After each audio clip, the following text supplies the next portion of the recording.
estudo que agora nós teremos. Pai Santo, buscamos a Tua face mais uma vez para Te suplicar que esteja ao nosso lado agora, nesse momento de estudo da Tua Palavra. Que o Teu bom e Santo Espírito abra nossa mente à compreensão e o nosso coração à aceitação da Tua vontade para a nossa vida. E que na abertura destes selos possamos ver a mão do Todo-Poderoso guiando a história e os negócios da humanidade. Fica conosco agora, com cada amigo que em casa nos assiste também. É a nossa oração, em nome e por amor de Jesus. Amém. Semana passada estudamos a respeito do trono de Deus. Estão lembrados? Deus sentado no seu trono, ao redor dele 24 tronos, e nestes sentados 24 anciãos, 4 seres viventes, com olhos por diante e por detrás. Falamos sobre o que eles significam. E agora, no capítulo 5, nós temos uma continuidade da visão. Olha o que diz o verso 1. Depois vi na mão direita daquele que está sentado no trono um livro, escrito por dentro e por fora, e de todo selado, com quantos selos? 7 selos. Quando olhamos para esse texto, a imagem de selo que vem na nossa mente, não é esta aqui? Vocês já selaram cartas, não? Hoje poucas pessoas enviam cartas, muitos usam correio eletrônico, né? Mas a gente usava no passado muito enviar cartas e selávamos as cartas para que elas chegassem ao seu destino. Ainda hoje muitos usam, mas esse é o conceito de selo que vem à nossa mente quando falamos em um livro selado. Mas nos tempos bíblicos, um selo tinha uma conotação diferente, não se parecia com o que nós temos hoje. Mas esse livro selado com 7 selos pode ser também traduzido como um rolo selado com 7 selos. Livro ou rolo, a palavra é a mesma. E assim era um selo nos tempos bíblicos. Esse selo geralmente era colocado para impedir de que o objeto fosse aberto. E aqui no Apocalipse está sendo contemplada uma cena em que existem 7 selos. E esses selos estão guardando o conteúdo desse livro. Um livro selado com 7 selos. Agora João continua a descrição no versículo 2.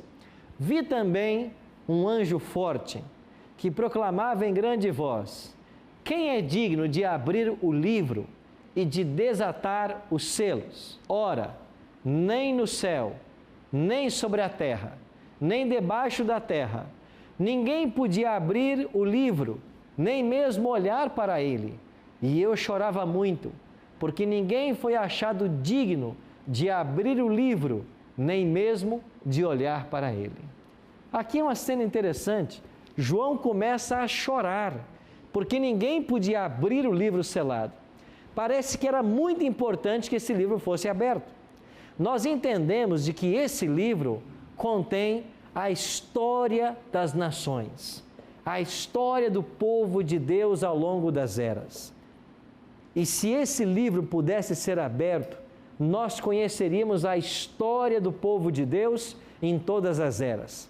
Cada selo fala sobre isso, sobre um período da história. O Apocalipse tem vários grupos de 7.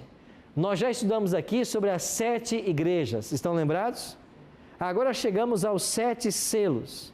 Depois virão 7 trombetas. Depois 7 pragas. Então há várias categorias de 7 no Apocalipse. Quando estudamos as 7 igrejas, vocês se lembram que essas 7 igrejas representavam 7 períodos pelos quais o povo de Deus passaria? Aqui nos 7 selos é a mesma coisa. E esses 7 selos estão em paralelo com as 7 igrejas.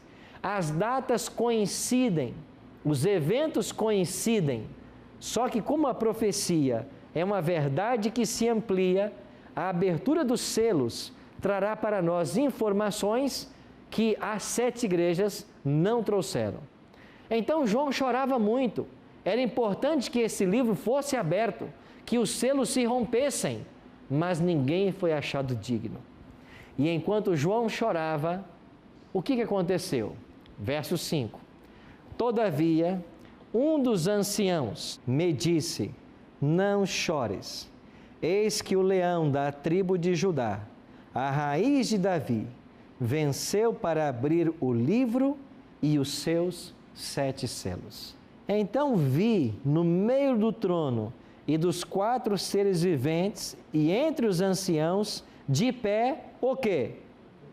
Um cordeiro, como tendo sido morto.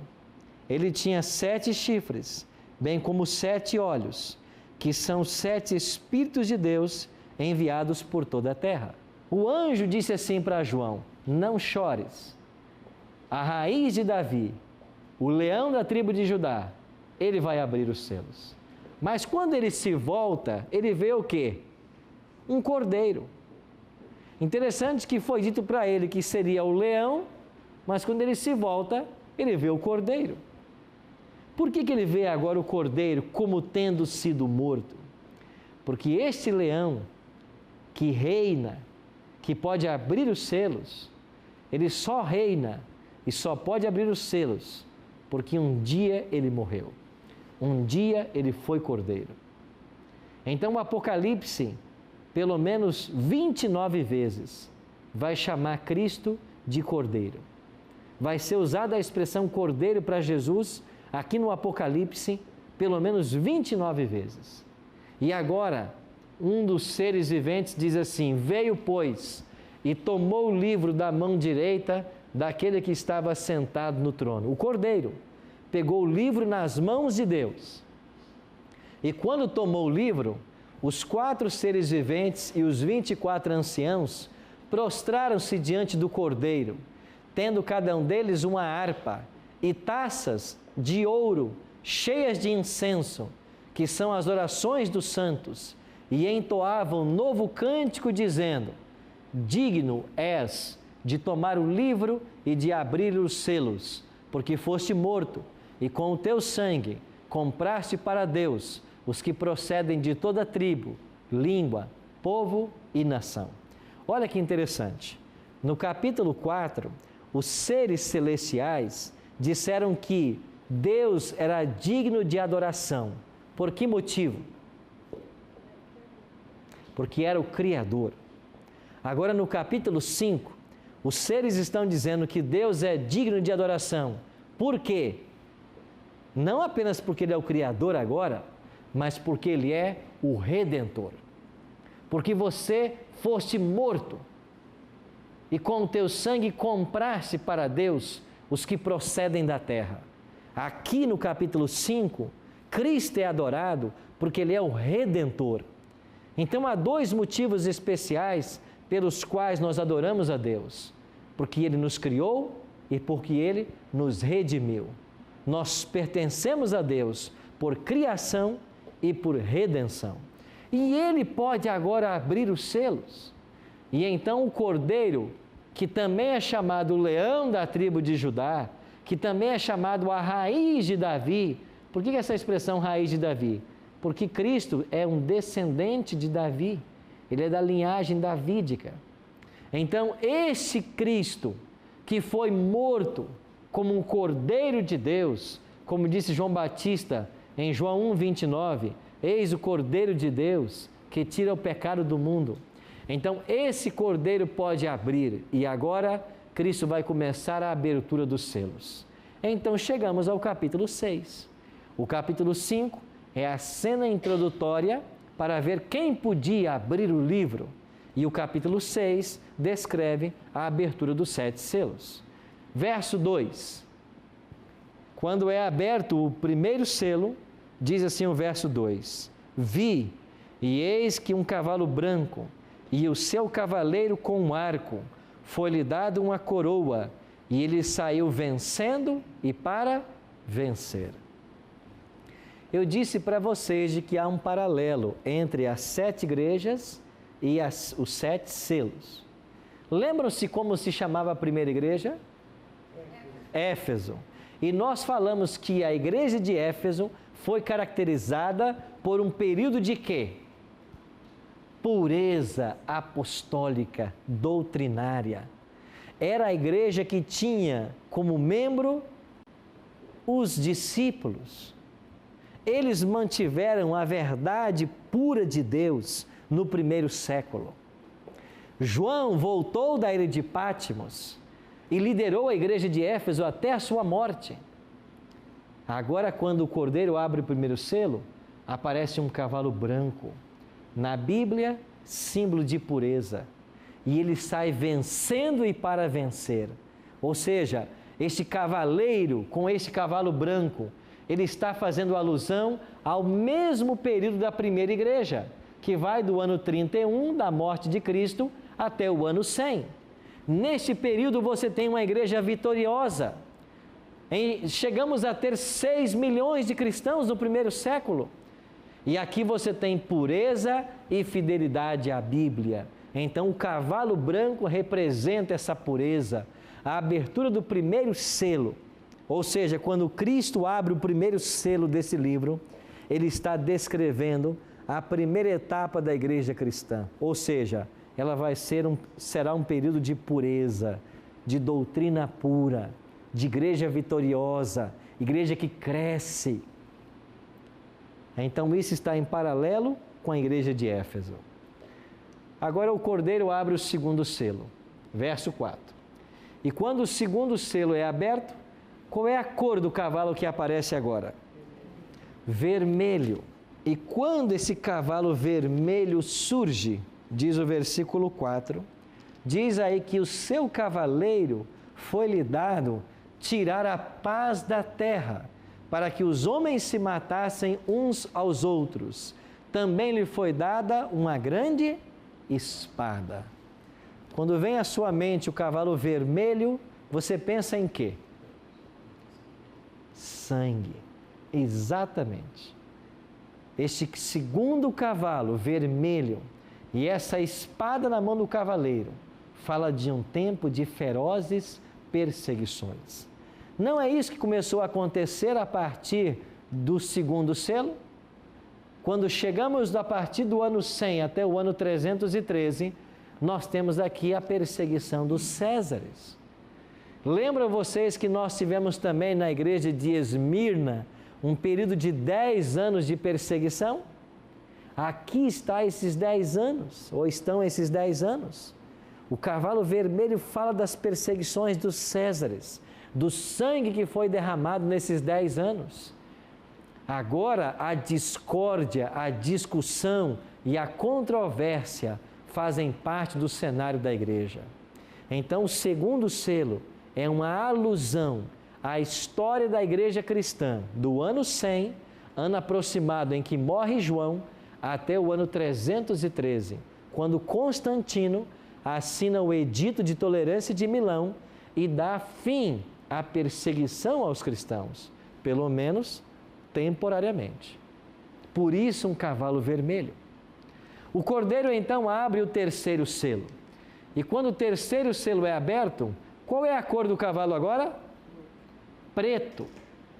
Diz assim o verso: venha então, vi, e eis um cavalo preto, e o seu cavaleiro com uma balança na mão. E ouvi uma, como que voz no meio dos 4 seres viventes, dizendo: uma medida de trigo por 1 denário, 3 medidas de cevada por 1 denário, e não danifiqueis o azeite e o vinho. O que significa a abertura desse terceiro selo? Se o cavalo branco representava a pureza, o que você acha que representa o cavalo preto? O oposto da pureza. O cavalo preto vai representar a corrupção da fé. E sabe o que acontece nesse período de 313 até o ano 538? Acontece a queda do Império Romano. E os historiadores dizem que quando sai de cena a figura do imperador, a figura política que sobra é a figura dos bispos. E nós já dissemos para vocês que foi no ano 538 que o bispo de Roma começou a dominar. E quando isso aconteceu, nós tivemos uma época de fome e miséria espiritual. Por quê? Porque a Bíblia foi tirada do povo. E no lugar da verdade apostólica, começaram a se infiltrar dentro da igreja dogmas, tradições e costumes. Querem ver um exemplo? No ano 321, nós temos o primeiro decreto para que os cristãos adorem no domingo. Sabe quem promulgou esse decreto?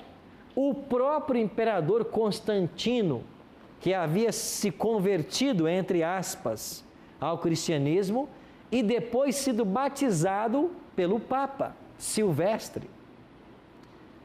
Agora, no ano 321, ele vai baixar um decreto dizendo que o dia que devemos adorar a Deus, que deve ser santificado, é o domingo. 321, para ser exato, no dia 7 de março. No ano 364, no Concílio de Laodiceia, a igreja pega agora esse domingo, que era uma lei civil, e incorpora a uma lei eclesiástica. Agora a igreja começa a orientar que o domingo deve ser observado. Em 370, surge o culto aos santos. E já foi perguntado aqui a respeito de seres humanos que morreram, se eles podem interceder por nós. Veja que desde o ano 370, muitos pretendem cultuar as pessoas que já morreram, mas isto a Bíblia não aconselha. A Bíblia não apresenta isso como correto. Somente Deus deve ser adorado. Em 400 começaram as orações pelos mortos. Ora, você não deve orar por quem já morreu. Quem morreu já teve o seu destino traçado. Ou ele está salvo ou ele está perdido. Quem morre não pode mudar de lado agora. Então nós temos que orar, e muito, pelas pessoas em vida, porque depois que morre, não tem mais o que fazer. No ano 530, foi inventado o dogma do purgatório, um local de tormento eterno. Para que se inventou isso? Para que através do medo levasse as pessoas à religião, à obediência, à submissão à igreja. Nós iremos para o intervalo e quando voltarmos, vamos continuar falando desse período de degradação da fé e dos costumes que começaram a entrar dentro da igreja, caracterizados por esse cavalo preto. Já já estaremos de volta.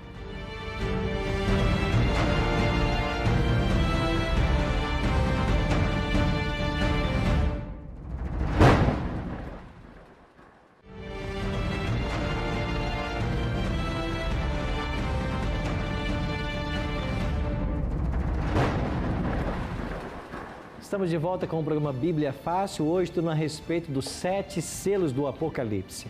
Se você deseja receber essa revista em sua casa, para acompanhar os nossos estudos, você pode solicitá-la através do nosso telefone, 0 operadora 12 21 27 3121.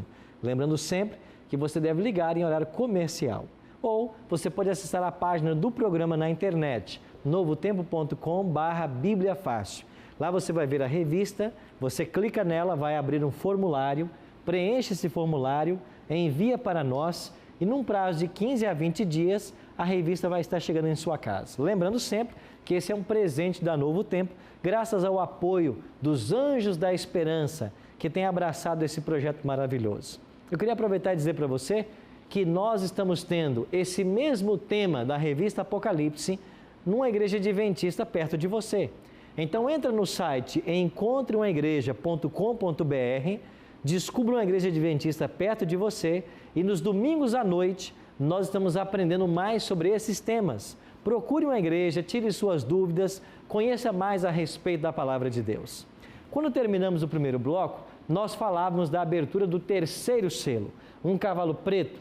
E esse cavalo preto falava da corrupção da fé, de vários dogmas que entraram dentro da igreja cristã. E nós tínhamos uma pergunta do Guilherme. Doutor Guilherme, por favor. Pastor, o Novo Testamento terminou de ser escrito por volta do ano 100. Ok. Com a morte de João. De João. E quando que esses escritos chegaram à mão às mãos do povo. Os escritos do Novo Testamento. Do Novo Testamento. Ok? O primeiro livro do Novo Testamento a ser escrito possivelmente foi 1 Tessalonicenses, que Paulo escreveu. Nós estamos falando mais ou menos do ano 50, cerca do ano 50. Então aí está sendo produzido o primeiro livro. Agora, esses livros que foram escritos, e Paulo foi quem mais escreveu, eles circulavam nas igrejas. Tanto é que Pedro vai dizer em sua carta que Paulo escreveu coisas difíceis de compreender. Ou seja, o próprio Pedro, que morreu no ano 67, já lia os escritos de Paulo.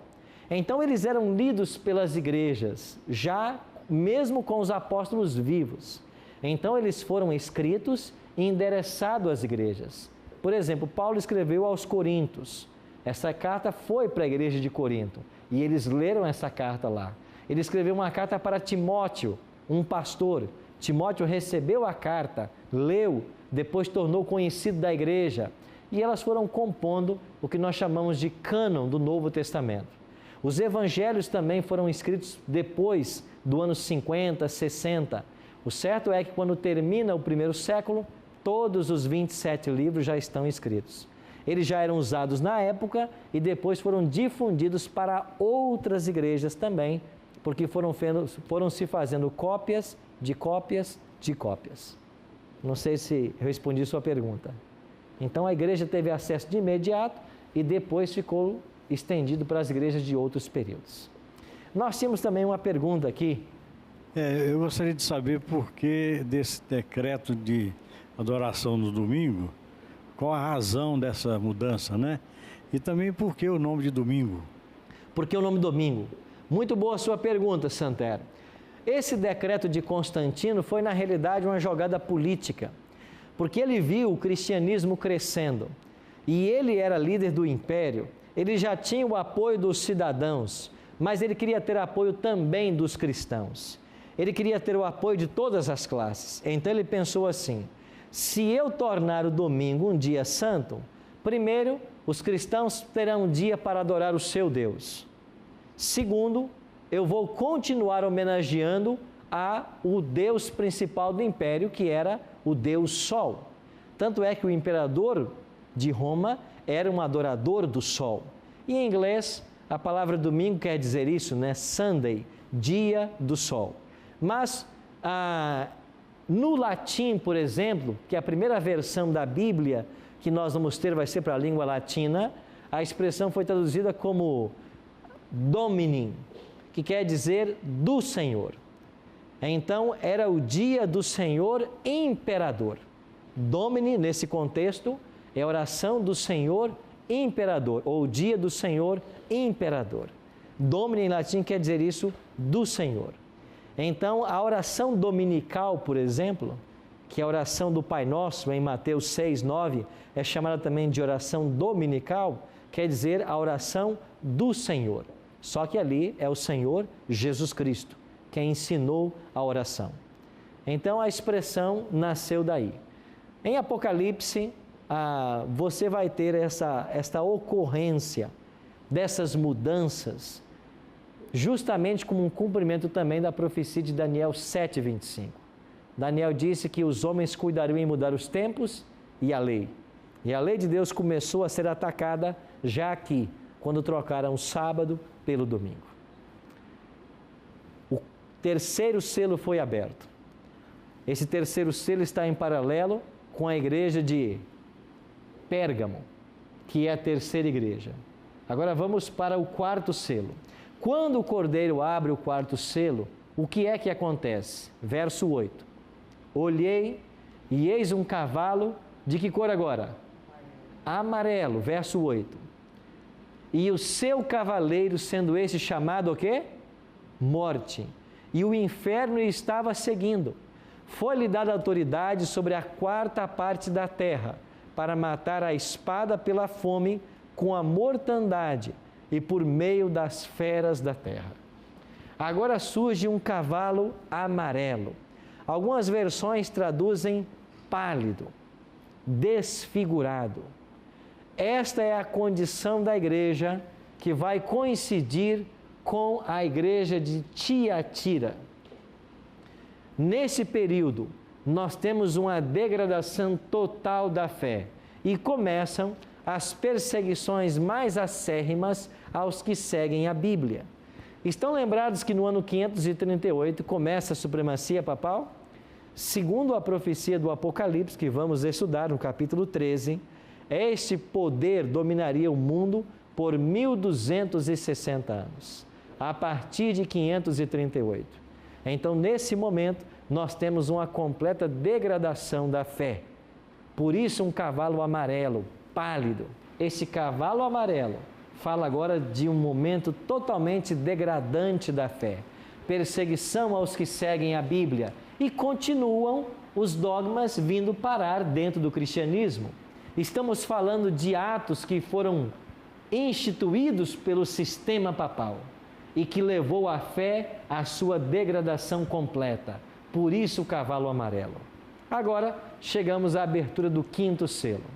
Quando é aberto o quinto selo, o que ocorre? Verso 9. Quando ele abriu o quinto selo, vi debaixo do altar as almas daqueles que tinham sido mortos por causa da palavra de Deus e por causa do testemunho que sustentavam. A primeira leitura que nós fazemos desse texto, fica uma dúvida muito grande. Almas debaixo do altar, que altar a Bíblia se refere? Nos dias do santuário que Moisés construiu, havia lá também um altar onde as ofertas eram queimadas. E a base desse altar, o sangue dos animais era derramado. Agora, na abertura do quinto selo, é evocada uma cena do santuário. E o sangue dos mártires, a exemplo daquelas ofertas, daqueles animais, que também foi derramado por amor a Cristo, está clamando por justiça. Aqui não devemos entender a alma num contexto popular dos dias de hoje, como algo que o ser humano tem e que na morte se separa dele. Isso não é bíblico. O que a Bíblia ensina é que o ser humano é uma alma. Ele não tem uma alma, ele é uma alma. E quando a pessoa morre, morreu a alma. A alma é mortal, diz a Bíblia, a despeito que muitos ensinem a mentira que a alma é imortal. A Bíblia declara claramente em Ezequiel, a alma que pecar, essa morrerá. A alma morre e a alma é a própria pessoa. Então, na Bíblia é usado esses termos de forma sinônimas. Então vem a resposta no versículo 11. Então, a cada um deles foi dada uma vestidura branca. E lhes disseram que repousassem ainda por pouco tempo, até que também se completasse o número dos seus conservos e seus irmãos, que iam ser mortos como igualmente eles foram. O que aconteceu então foi dito para eles: ainda faltam outros mártires morrerem, até que o número se complete. Então a justiça será feita. Pois bem, amigos, estas almas debaixo do altar, na abertura do quinto selo, falam para nós de um período de 1517 a 1798. Quando, nesse período, mesmo após a Reforma Protestante, que foi em 1517, muitos ainda tiveram suas vidas ceifadas por amor a Cristo. Chegamos então à abertura do sexto selo. Olha o que diz o Apocalipse no verso 12. Vi quando o Cordeiro abriu o sexto selo, e sobreveio grande terremoto. O sol se tornou negro como saco de crina, a lua toda como sangue. As estrelas do céu caíram pela terra como a figueira, quando abalada por forte vento, deixa cair os seus figos. Quando o sexto selo é aberto, nós temos um grande terremoto, um sinal no sol, um sinal na lua e a queda das estrelas. 4 eventos são descritos na abertura do sexto selo. Em que momento o sexto selo se abriu? Cristo também falou sobre ele. Olha o que disse Jesus em Mateus 24, 29. Logo em seguida a tribulação daqueles dias, o sol escurecerá, a lua não dará sua claridade, as estrelas cairão no firmamento e os poderes do céu serão abalados. Perceba que Jesus fez a mesma descrição que o sexto selo está fazendo. Ou seja, terremoto, sinais no sol, na lua e nas estrelas. Quando esses eventos tiveram lugar na história? Se você pegar uma enciclopédia como a Mirador, por exemplo, você vai ter lá o dia escuro. E o dia escuro da enciclopédia é o dia 19 de maio de 1780. O que aconteceu nesse dia? Houve um eclipse e naquela noite a lua apareceu no céu vermelha como sangue. Então, em 1780, nós temos dois eventos. Só que em 1755, ocorreu o grande terremoto de Lisboa. E esse terremoto é o primeiro que nós vamos ter numa escala nunca antes vista, 1755. E em 1833, você tem a chuva de estrelas na Nova Inglaterra, nos Estados Unidos. Então, os 4 eventos aconteceram em 1755, 1780 e 1833. Ou seja, abriu-se o sexto selo. Então, veja, João está falando de 4 eventos. Quando eu vou para Mateus, o Cristo falou dos mesmos eventos. Quando eu vou para a história universal, eles descrevem os eventos. Pronto. A profecia, ela só pode ser explicada claramente quando ela tem o seu cumprimento cabal. Agora nós podemos olhar de uma forma retrospectiva e entender que de fato era isso que Cristo se referia. Era isso que mostrava a abertura do sexto selo. Então nós não podemos basear nossa informação fora da Bíblia. Tem que ser na palavra. Agora veja o momento que estamos vivendo. O sexto selo foi aberto. E nós falamos para vocês aqui em 1755, 1780, 1833. Quantos selos estão para ser abertos no Apocalipse? Falta um, são 7. Ou seja, o que vai acontecer então na abertura do 7º selo? Então olha aqui o capítulo 8, verso 1. Quando o Cordeiro abriu o 7º selo, houve silêncio no céu por quanto tempo? Meia hora. Agora, por que é que nós saímos do capítulo 6 e fomos para o capítulo 8 para abrir o 7º selo? Você tem um parêntese entre o 6º e o 7º selo. E qual é esse parêntese na Bíblia? É todo o capítulo 7. Por que é que está esse capítulo nessa posição? Porque olha o que diz o capítulo 6, versículo 14 em diante. O céu recolheu-se como um pergaminho quando se enrola. Eu estou lendo o Apocalipse 6, 14. Todos os montes e ilhas foram movidos do seu lugar. Os reis da terra, os grandes, os comandantes, os ricos, os pobres, os livres e escravos, se esconderam nos penhascos dos montes e disseram aos montes e aos rochedos: caí sobre nós, e escondei-nos da face daquele que se assenta no trono e da ira do Cordeiro, porque chegou o grande dia da ira deles. E quem é que pode suster-se? Que evento o Apocalipse está descrevendo aqui? A própria volta de Cristo. Quando Cristo voltar, os céus se enrolarão como um pergaminho. Os montes e ilhas serão movidos dos seus lugares. Agora, antes que Cristo volte, é feita uma pergunta: quem é que pode suster-se? Resposta, o capítulo 7. Quem é que vai escapar? Os 144 mil. Quem são eles?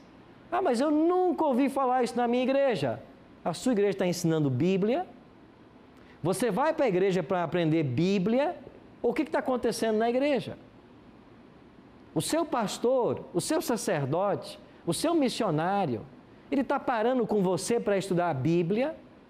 O que você faz na igreja no tempo que você fica lá? E esse é um problema. Nós temos milhares de pessoas indo para as igrejas.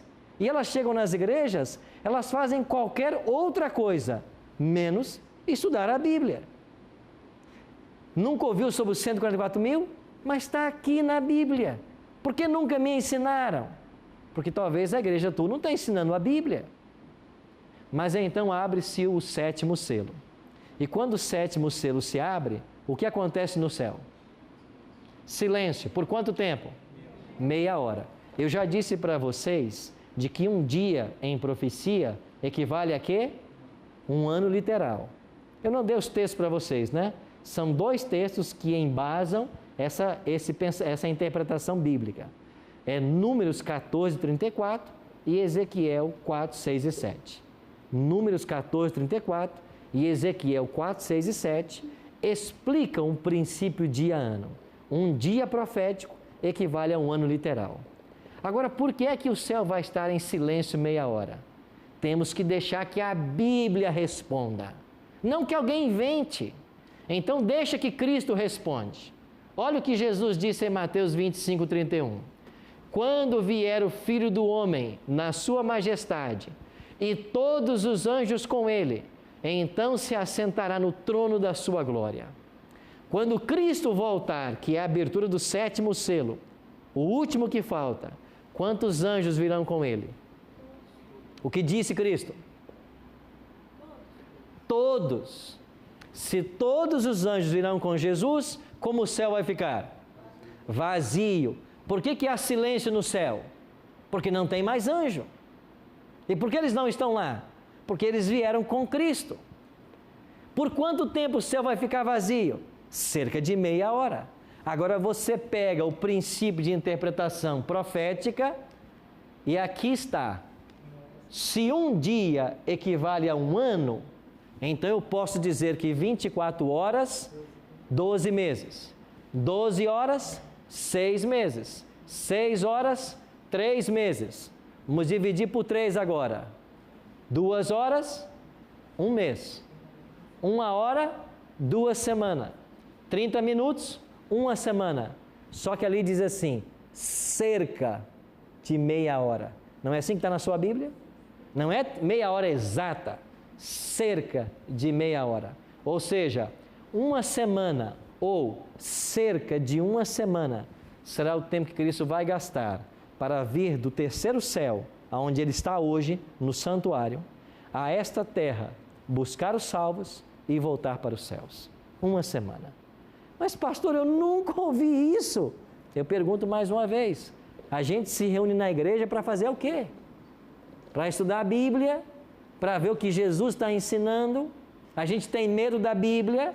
Você está confiando em revelações que as pessoas fazem o tempo inteiro, revelações que não têm conexão com nada, que não fazem sentido. Esta é a palavra do Senhor para você? Não, a palavra do Senhor para você é a Bíblia. Deixe que a Bíblia se interprete.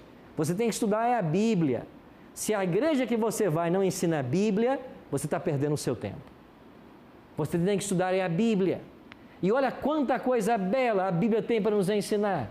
E as pessoas não conhecem isso. Por que não? Porque aqueles que deviam ensinar não estão ensinando.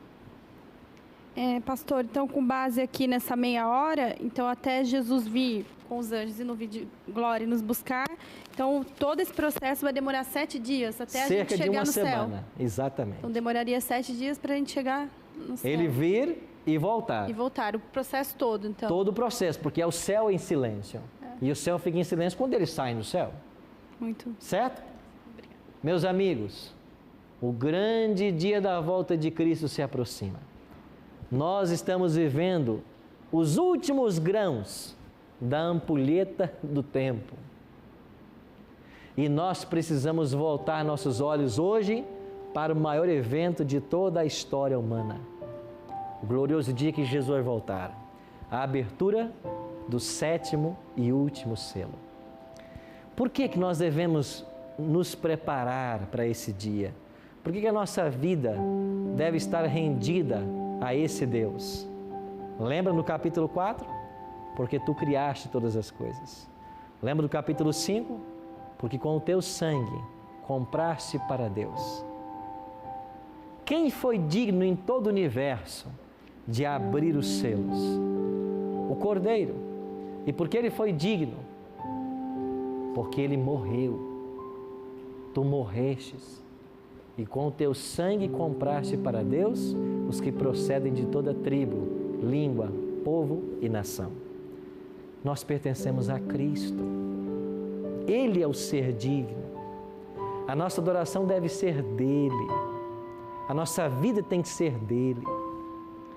Será que eu estou falando para alguém nesta hora que se sente sábio demais para dar espaço para Deus no coração?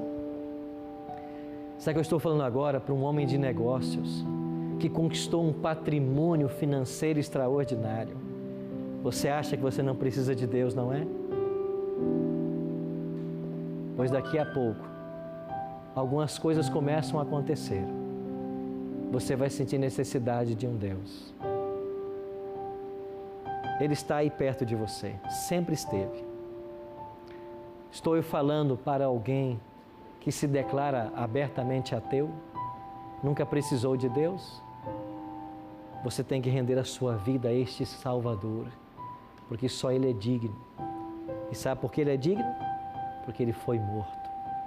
A sua adoração deve ser para Ele. Eu vou convidar o Tarsis. Tarsis virá cantar aqui agora: digno é o Cordeiro que foi morto. E Cristo é digno da nossa adoração, da nossa entrega, da nossa vida, porque Ele morreu. Ninguém mais morreu por você, só Ele é digno. Por isso que abaixo do céu não existe outro nome dado entre os homens, pelo qual importa que nós sejamos salvos. A pergunta que eu faço para você, que me assiste agora, e para vocês aqui: você vai se render a este Deus? Você vai louvá-lo por sua morte?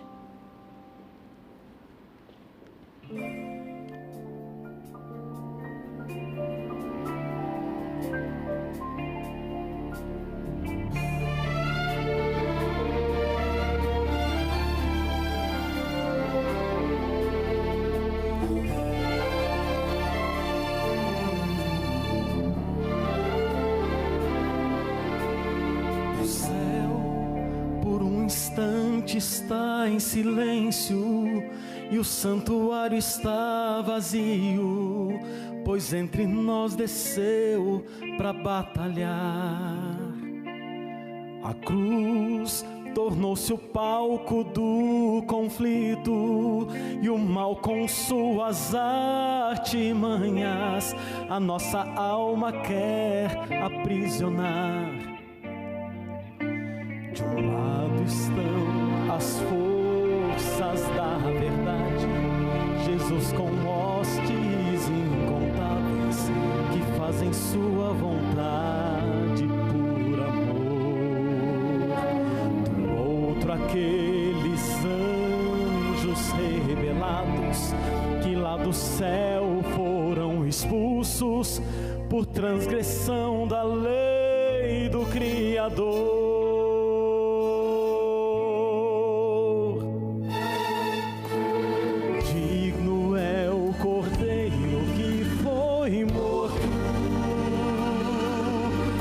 Receber a honra, a glória e o louvor. O reino deste mundo agora está em suas mãos, pois proclamada foi na cruz a salvação. O acusador foi derrotado e seu domínio retirado. E com poder Jesus para sempre reinará.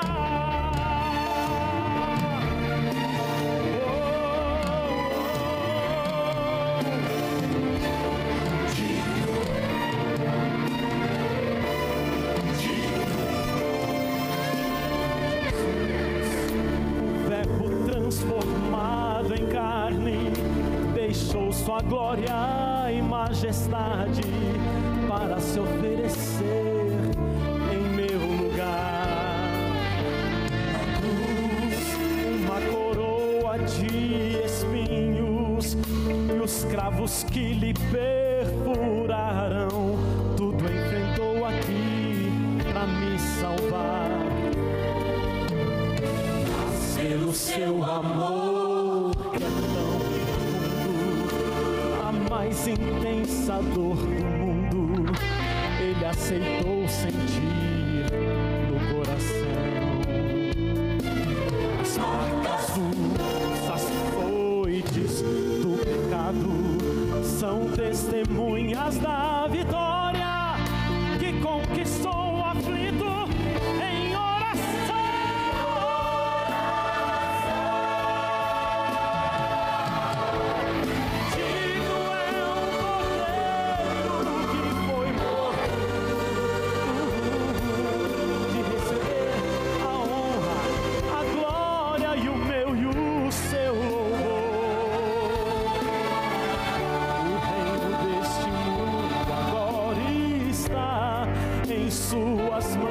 Jesus, pois proclamada foi na cruz a salvação. O acusador foi derrotado e seu domínio retirado, e com poder Jesus para sempre reinará.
Louvado seja Deus, digno é o Cordeiro, só Ele, de receber o nosso louvor e a nossa adoração.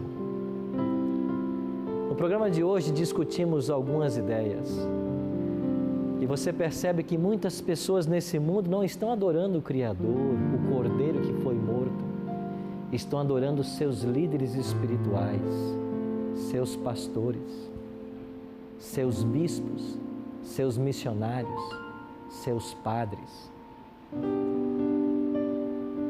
Há pessoas que idolatram os líderes das suas igrejas, mas quando a palavra de Deus é pregada, muitos, por amor a essa liderança, não voltam-se para praticar o que é correto.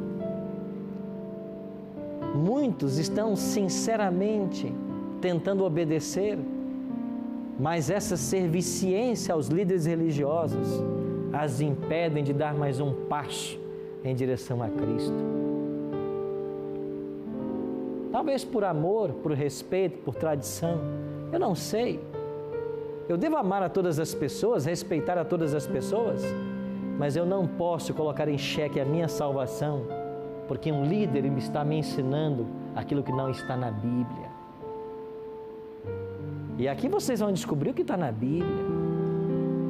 E ao descobrir a verdade desse livro, a pergunta que eu faço para você é: você está disposto a abandonar qualquer laço que você tenha com liderança espiritual em prol da palavra?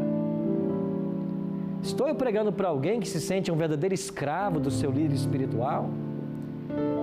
Parece que tem algumas verdades desse livro e às vezes o Espírito te impressiona o coração e você quer começar a seguir, mas não, o temor da liderança da igreja que não ensina, o que dirão, o que falarão. Amigo, você tem que se render ao Cordeiro, é a Cristo que morreu por você. Essa verdade dele tem que falar fundo no seu coração e você tem que amar essa verdade com toda a força da sua alma, que se preciso for, você dê até a sua vida por essa verdade. E talvez eu e você vamos ser chamados a de fato abandonar muitas igrejas, movimentos religiosos, e talvez alguns de nós terão que abrir mão até de familiares, por amor à verdade. Mas nenhum ser humano merece a sua adoração. Só o Cordeiro merece, porque Ele foi morto e com o sangue dele, Ele te comprou.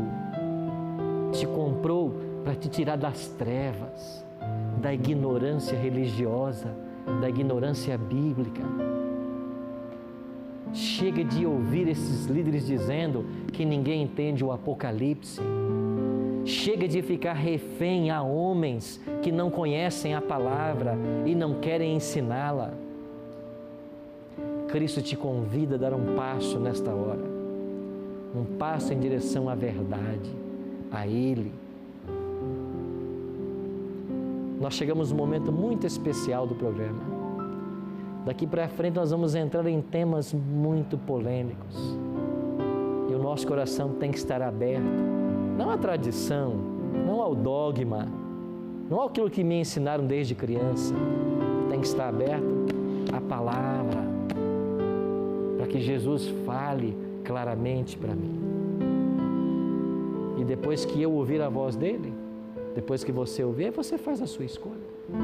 Porque finalmente, ninguém aqui vai ser forçado, Guilherme, a ir para o céu. Nós temos que querer. Quem vai, Patrícia, forçada para o céu? Ninguém vai. Se você não quiser, Sandra, você vai ficar. Tem que querer. Né, Maria? Tem que querer. Agora, não tem dois caminhos para o céu. Só há um caminho. E ele declarou assim: eu sou o caminho. E o caminho passa pelo livro dele. Por isso é um desafio nós estarmos aqui e estudarmos esse livro. Mas vocês não estão aqui por acaso. E muito menos você está agora sintonizado por acaso. Sabe por quê? Porque Deus tem um plano na sua vida. Eu quero orar por você agora, para que esse plano que Ele começou, Ele termine antes que seja tarde demais. Feche seus olhos, ore comigo. Pai Santo, todo o nosso louvor, toda a nossa glória é dada a Ti nesta hora, porque Tu és o Cordeiro que foi morto e com o Teu sangue nos comprastes, com o Teu sangue nos devolvestes o privilégio, o direito da vida eterna. Nós queremos abrir o Apocalipse todas as semanas. Nós queremos que Jesus fale ao nosso coração. Nós queremos ouvir a Tua voz. Não queremos que as vozes desse mundo atrapalhem ouvir a Tua voz. O Teu Espírito precisa nos falar. Nós estamos cansados de buscar em tantas fontes. Nós estamos cansados de tatear em busca da verdade. Nós precisamos da verdade. O Teu Espírito tem que nos conduzir. E nós queremos nos colocar nas Tuas mãos para isso. Obrigado por atender a nossa oração. Por Jesus, agradecemos. Amém.